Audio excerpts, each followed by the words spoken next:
Hi, this is National Master Dan Heisman, and we're here with another video to help you improve your chess game. Today we're going to talk a little bit about planning, and one of the names that comes up when you talk teaching planning is the late, great Jeremy Silman. Jeremy Silman, who passed away last year, wrote a book many years ago called How to Reassess Your Chess, which had a really neat start to it, and then it got into a lot of stuff on bishop versus knight imbalances. And Jeremy came out with 3 versions of the book, edition 1, 2, and 3. And then finally he decided to rewrite the entire book and make it a much more generic book about imbalances instead of just bishop versus knight. So his 4th edition of How to Reassess Your Chess is really, the real great book. That's the one that, even though the first book was the one that really made him well known as a book writer and instructor, the 4th edition is mostly the best one. Anyway, after he wrote that book, he decided to come out with like a proxies book. There's a book that Nimzovich wrote, My System, and then he wrote a proxies book about the practice. So Jeremy Silman decided to do the same thing, and he wrote what's called the How to Reassess Your Chess Workbook.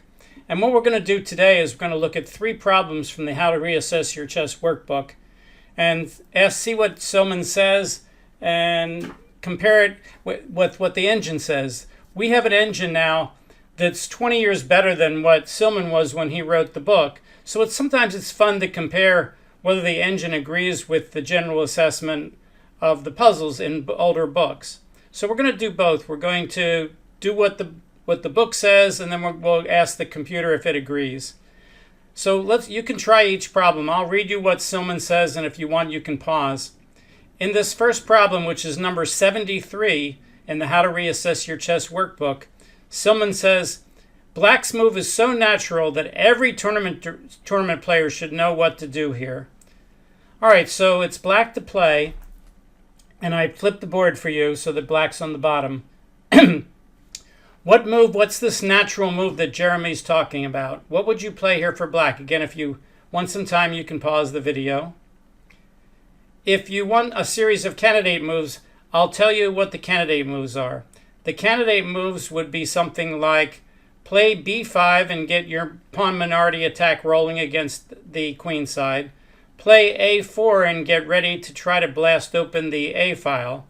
Play knight to b6 so that you could threaten to play knight to c4 and dominate the queen side with your knight on c4, because you would be hitting the bishop on e3, and he can't easily play b3 to stop you from playing knight c4, because then the c3 pawn would be lost. The next possibility would be play knight c5 to get your knight to attack the e-pawn and maybe help the pawns come down the board.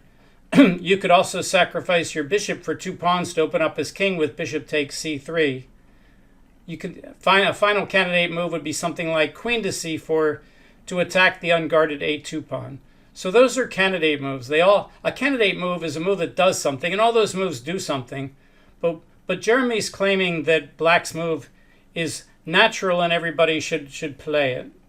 So of those moves, which one would you play here? Well, when I saw this position without looking at Jeremy's answer, my answer was I would play b5. Why? Well, some people call that pawn on c3 like a hook for a pawn break. So when you play b5, you're looking to play b4, which would attack that pawn on c3 a 4th time. You then have it attacked by the pawn, the bishop, the queen, and indirectly by the rook at c8. And Black would have trouble saving that pawn because he can't push it past b4 by playing c4 because it's not guarded enough. And if he plays moves like bishop to d4, that only partly diffuses the threat for Black to blast open the position. It should also be obvious that Black's way better in this position. How do you know? Well, the material is even, but look at the 2 kings. We have castled on opposite sides. When you're castled on opposite sides, the person who gets to the other king first with the mostest wins, especially if there's queens on the board. If the queens are off the board, it's a little different. But when you're castled opposite sides with queens on the board and there's more than just queens, there's a whole bunch of pieces, then you throw the kitchen sink at your opponent. You don't have to always throw pawns at him. If you can get through with pieces, great. Most of the time it does require at least some pawns. But you want to throw the kitchen sink at him, and whoever gets there first is the one who's going to have the good attack. Well, it should be obvious in this position that look at Black's rooks. They're both on the queen side. Black's pawn's already on a5. When he puts the pawn on b5, he's already getting ready for the break. White, on the other hand, has only one break on the king side with f5. If he tries to play h4 and h5 and then open up the h-file, he really doesn't have the rest of his pieces ready to back up the white rook on h1. So here, Black's attack is much faster than White's attack.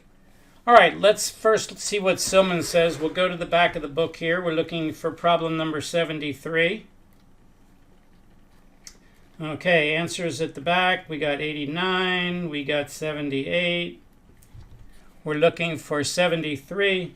Silman says, Black's bishop at g7 is aiming at the white king, but at the moment is blocked by the c3 pawn. This bothersome pawn is also defending the monarch from the pressure that Black has built up on the c-file. The second player can solve both these problems by hiring his b-pawn to clear that c3 guy out of the way. You should play b5 followed by b4, which would be quite unpleasant for White. All right, let's turn on Stockfish 16. And Stockfish 16 says, yes, b5 is the best move at minus 1.9. a4, which is a similar kind of move, is second at 1.6, and everything else is way behind. So b5 is the correct answer if you came up with that. a4 is not a terrible move. If any time you're still up by 1.6 when you could have been up by 1.9, that's not a disaster. So if you said a4, give yourself about 60% credit. But if you said b5, that's the move. I agree, Engine agrees, Silman agrees. All right, let's go to the next one. Number 70. Silman says, White has a blessed position. Whoops, let's turn off the engine here. We don't want any answers. White has a blessed position. How would you play this position? Okay, well, already we noticed that White has a target on h7, and Black can play h6, but then you could sacrifice your rook for a bishop and a pawn and open up his king. If you can get one more piece up there, it would probably be a checkmate. So White has to play. Now, White could stop Black from playing h6 by sacrificing the exchange right away. White could play rook to h6 and stop Black from playing h6. Black could then give up the fianchettoed bishop there with bishop takes h6, queen takes h6. The reason why White probably won't do that right away is because White has no other pieces that can come up and help the queen checkmate right away. If that were true, then moves like rook h6 would be a candidate. Also, when you get positions like this that are really good, you don't need to be desperate. You can just play pretty solidly, and Black doesn't have a lot of counterplay. Notice that right now, Black's break move on the king side, f5, is stopped by the pawns on e4 and g4, and Black doesn't have any hook on the queen side. For instance, if White had a pawn on b3, then Black could think about playing a move like maybe a4 and breaking open the queen side and trying to get in that way. But right now, if Black plays a4, then White can kind of just laugh at him and not move at all. And if Black then plays a3, White can play b3 and lock up the queen side. So it's very hard for Black to get counterplay here. So one of the things you have to do when you have a position like this for White is don't panic. Don't think, oh, I'm killing him, I've got to find a sacrifice. Maybe I can play rook takes h7 check, or, maybe sometimes those moves work. But what you want to do in this kind of position is just see how you can get the rest of your pieces up there to help your rook. So how would we get the queen to the rook file? Well, let's look at all the ways to do that. White could play queen to g5 and then queen to h4, or White could move the knight on f2 and then put the queen on the rook file with queen to h2. The problem with playing queen to g5 is the square we're going to go to, h4, is on the same diagonal. So if White plays queen g5, Black can play queen to d8, threatening to trade queens, and we can't play queen h4 without trading queens. So playing queen g5 to get the queen on the h-file is probably not the best way to do it, which means maybe we want to move the knight. So let's look at all the knight moves. We can play knight h3, with the idea of bringing the knight up to g5 and helping the other pieces. But if black does play h6 or f6, the knight on g5 won't be safe. It's not terrible, but it's blocking the queen. So let's look at the other knight moves. We could play knight to d3. Then if we move our queen to h2, the knight on d3 would still be guarded by the bishop on f1. So knight to d3 is possible. If black trades off those knights, then white would be happy to take back with the bishop, because the knight on c5 right now is pretty much black's best minor piece, and trading it off wouldn't be bad. So knight d3 is a strong candidate. We could play knight d1 with the idea of playing knight e3 and then playing knight f5 later. And if black ever takes that knight with the bishop, we could take back with either pawn and add it to our attack on the kingside. So knight to d1 is a strong candidate. How about knight to h1? Well, that looks like a silly move. But from knight to h1, we could go to g3 and f5 again. Then we have to ask the question, is it better to have the knight on h1 to go to g3?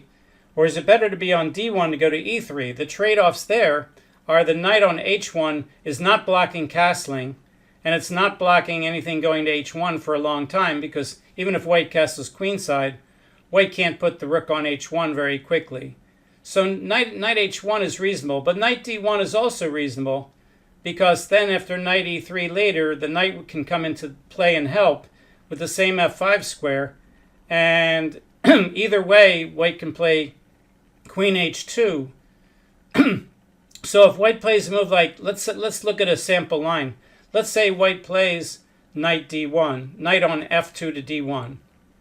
Then if black plays h6, we could either take it right away with the rook, or we could just play knight e3, or we could play queen h2. Let's look at taking it with the rook. You always look at the most forcing lines first. Knight on f2 to d1, h6, rook takes h6, g takes h6, bishop takes h6, queen takes h6, check, king to g1, and then we play maybe knight e3, or can we castle and get our other rook? Probably not. So there might not be any reason to sack the rook right away on h6. So knight on f2 to d1. If he plays h6, we can play queen h2. He could play king h7. We could play castle queen, knight e3 followed by castle queenside. And white's just going to get a good long-term attack here. Also, if black ever plays h6 without the pawn on f6, we could break with g5. So after knight f2 to d1, h6, we could play g5 right away. And now we're attacking that pawn 3 times, is only guarded once.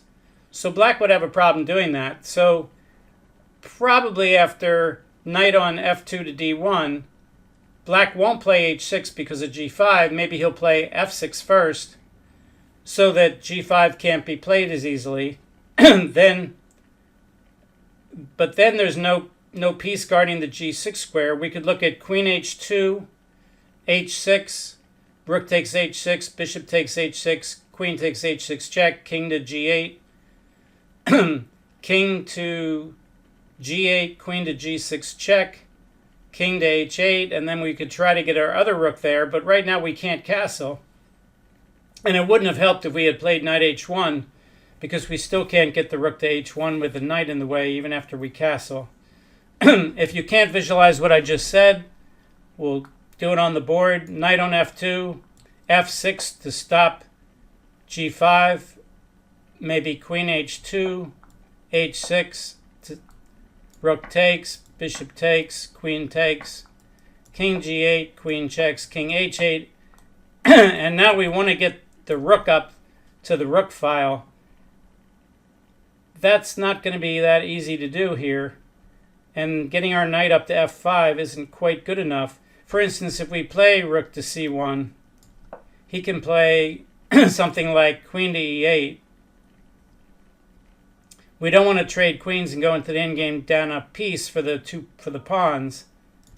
So queen h6 check, king to g8, and there's no fast follow-up. The pieces aren't quite ready. So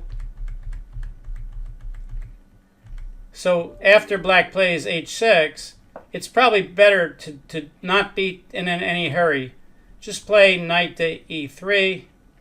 If he plays king here to guard the pawn, we could move our bishop, let's say bishop e2. And black can try to guard these pawns, but we're going to castle, get our other rook into the attack, get ready to play f4 or f4 and followed by g5 or something like that, or maybe get the knight in. So black's in really big trouble here. White doesn't have to win the game right away, but obviously white has a really good position. All right, that's my analysis. I haven't read the book in a long time, so I don't remember what Jeremy says. Let's look up his answer for number 70. We were on 73. He says black is more or less helpless, so white should go all out for a mate or nothing scenario. White should not go out for an mate or nothing scenario. Instead, he should build up his attack while simultaneously improving the position of all his pieces. So now he gives the move I talked about, knight to h1. He thinks knight to h1 is slightly better than knight to d1. He says, knight h1, this excellent and very accurate move prepares queen h2 and intends to improve the position of knight by knight g3 heading to h5 and f5. Though knight d1 intending knight e3 was also good, why not increase your potential by giving your knight 2 squares to drool over f5 and h5 instead of just one, and knight on e3 only eyes f5. Placing the knight on g3 instead of e3 also allows white to bring the c3 knight to e3 when both horses would be posed to leap into f5. Okay, so knight h1, he gives f6. We understand why now, because he can't play h6 because of g5. Queen h2, and now h6. And now, as we said, you don't take the pawn. Knight to g3, king h7. This is very similar to what I was looking at, except I had the knight on e3. Bishop e2, rook to g8, king to f2. It says an important move which needs to be discussed. By not castling long, white shows his intention to expand on the queen side with playing b3 and a3 and b4 if he needs to do that. Black now played rook to h8. Rook to h4, and he gives a bunch more moves where white's better and white's going to win the game. So we both agree you don't need to mate him right away. There's no reason to panic. There's no reason to think, oh, if I don't mate him right now, I won't mate him later. You know, you can take your time on this. So that's Jeremy's answer. Now we're going to test our answers with Stockfish to see what Stockfish says about the position. Jeremy likes knight to h1 for the reasons he said. I thought knight h1 was a good move. I thought knight d1 might be microscopically better. Obviously, Jeremy's a little better player than I am, but sometimes Stockfish agrees with me. Let's see what we say here. Stockfish agrees with Jeremy. Stockfish says knight h1 is the best move. The second best move is not knight d1, but knight d3. Again, the idea is to get that knight out of the way so the queen can get to the h-file. Says white's up by about 1.8, which, isn't a mating attack, but it should be a winning position if you take your time and you are patient. Let's do the last of the 3 planning problems. Number 99 in his book, How to Reassess Your Chess. Whoops. Let's turn off the engine. We don't want engines telling us anything. So it's black to play, and Jeremy Silman says, who stands better? Well, you could see the king on g3 looks a little awkward, but actually that king can run back to h2 anytime he wants and kind of go to the corner. So even though the king on g3 would be disastrous in an open position, with the center block like this, the king on g3, isn't so bad. Is it ideal? Maybe not. There's a famous game, I don't know if this is the game, probably not, between Reshevsky and I think Portish, where Reshevsky was white and he did something like this, and Portish won the game with black. Okay, so who stands better? Well, notice the developed pieces. White has 5 pieces on the first rank that haven't moved yet, and black has all 8 of his pieces have moved, including the king, which is castled. The rook on f8 hasn't moved other than castling, but he's on an open file, so we can count that rook as developed. So black has all his pieces in the game. If this were an open position, this game would be over. That white-king awkward position and the development that black has would be massive. But in closed positions, like here the center is kind of closed, the lack of white development isn't quite as disastrous, but it's still not good. So white has all those pieces that he hasn't developed yet. And black needs a way to get into the king. One of the common ways to get into the king in these kind of positions is to sacrifice the exchange to remove the guard on the d4 square. So one of the first moves I would look at would be rook takes f3. If you just do a Reinfeld count and say knights are worth less than rooks are worth 5, knights are worth 3, why would you ever play rook takes f3? Well, you're being very superficial because first of all, you're removing the guard on the d4 square. After rook takes f3, when white takes back, black can take the d4 square, the d4 pawn, and now the e5 square is weak and is falling apart. And black's pieces are coming into the position very, very quickly. So rook takes f3, and let's say white takes with the queen, and then black could play knight takes d4, hitting the queen, and both knights are aiming at that f5 square. The knight on d4 that black just took the pawn, and the knight on h6 can get in the game through f5. So after rook takes f3, if king takes f3, again, knight takes d4 would be check. It's not attacking the queen anymore. But that would be a very strong position for black. Now, does that mean black doesn't have something better? No, maybe black can do something even stronger. If he plays knight takes d4 right away, white can't take with the queen. Why not? Removal of the guard. Knight takes d4 for black, queen takes d4, rook takes f3 check, and when white gets out of check, queen takes d4 wins the queen. So that means on knight takes d4, black would have to also play knight takes d4. But that's problematic. Why would black do that? I guess black could try for some tricks with bishop c5 skewering, or maybe some other things that he could do. So knight takes d4 doesn't look like the main move. It looks like rook takes f3 is the better sacrifice.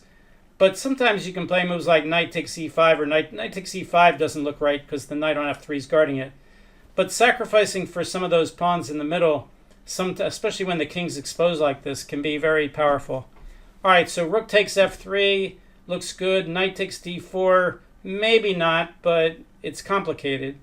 What else could black do? He could double his rooks on the f file. Of course, the other rook on c8 is still pretty good. He could get that knight on h6 into the game with knight f5 check, but that would let white trade off that knight on e3 that's blocking the bishop. But knight f5 check, knight takes f5, rook takes f5, threatening to bring the other rook over and attack the king. Can't be too bad. Reposition the bishop on d7. We could go bishop to e8. Black could play bishop e8, and then bring the bishop out to, like, let's say g6 or h5. If he goes to g6, it's an interesting diagonal that white could try to neutralize at some point, maybe with bishop d3.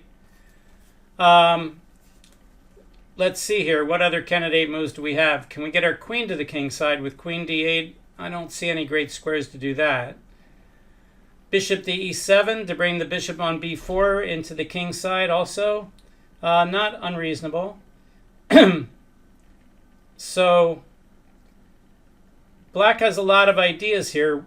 He could also play knight a5 to knight to c4 and try to get his knight into there. If white captures, he could capture back with the pawn, open up the long diagonal, and then play bishop c6. That's possible. That's probably not likely.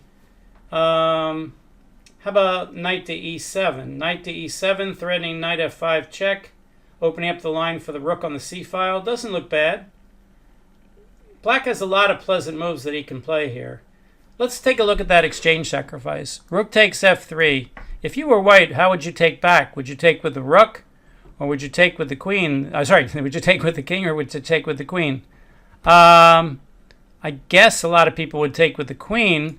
Now we could attack the queen with a rook. We can attack the queen with a knight. Let's say we attack the queen with a knight. Where would the queen go?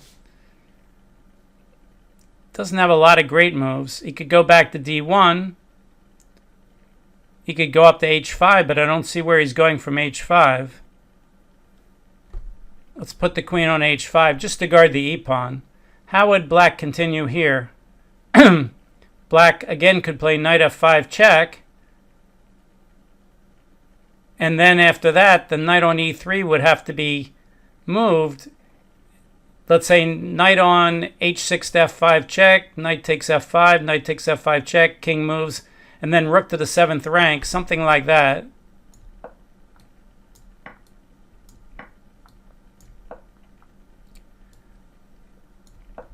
And the queen can't get in, the bishop's guarding the east. This is pretty dangerous for white.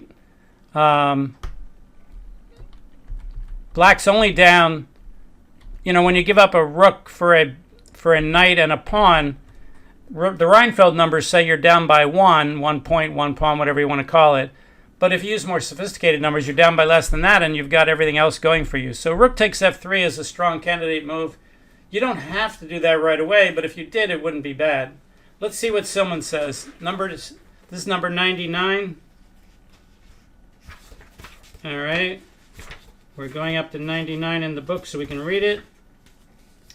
If white could maintain his center and develop his forces, he would stand much better. As usual in positions where one side is ahead in development, the attacker must play as dynamically as possible before the opponent gets the remainder of his forces out. Rook takes f3 check exclamation point. This sacrifice of the exchange destroys white's center and gives black added control over the f5 square. Though many people might worry about the loss of 1 point, black gets a knight and a pawn for his rook. An experienced master would have no doubt about the wisdom of this decision. Why? Because he achieves his strategic goal. He succeeds in destroying the white center. In other words, the sacrifice was not played with gross threats in mind. It was played so the black positional ideals could be achieved. He says white would take with a pawn. I guess that makes more sense than queen or king. And now knight takes d4 again. White develops with bishop d3. Rook f8, hitting that f3 pawn. f4. Bishop c5, activating the bishop on diagonal. And blah, blah, blah, black stands better. Let's ask the engine. Mr. Engine, do you agree with Jeremy? I thought rook takes f3 was a good move. The computer says rook takes f3 is the 3rd best move. It should be winning. So it's definitely not a bad move. It's a very good move.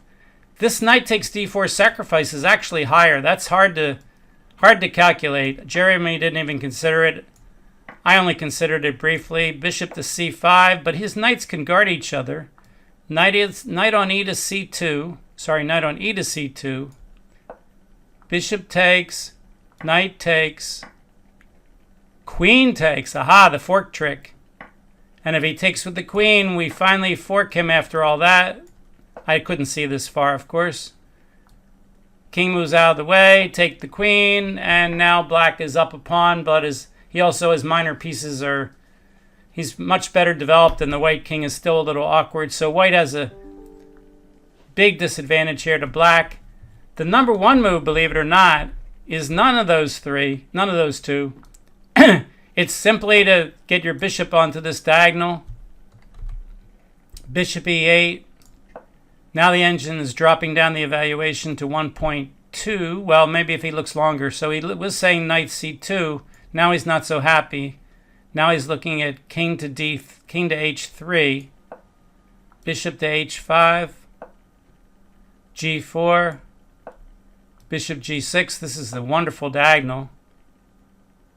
Bishop g2. Bishop e7, getting that bishop over there too.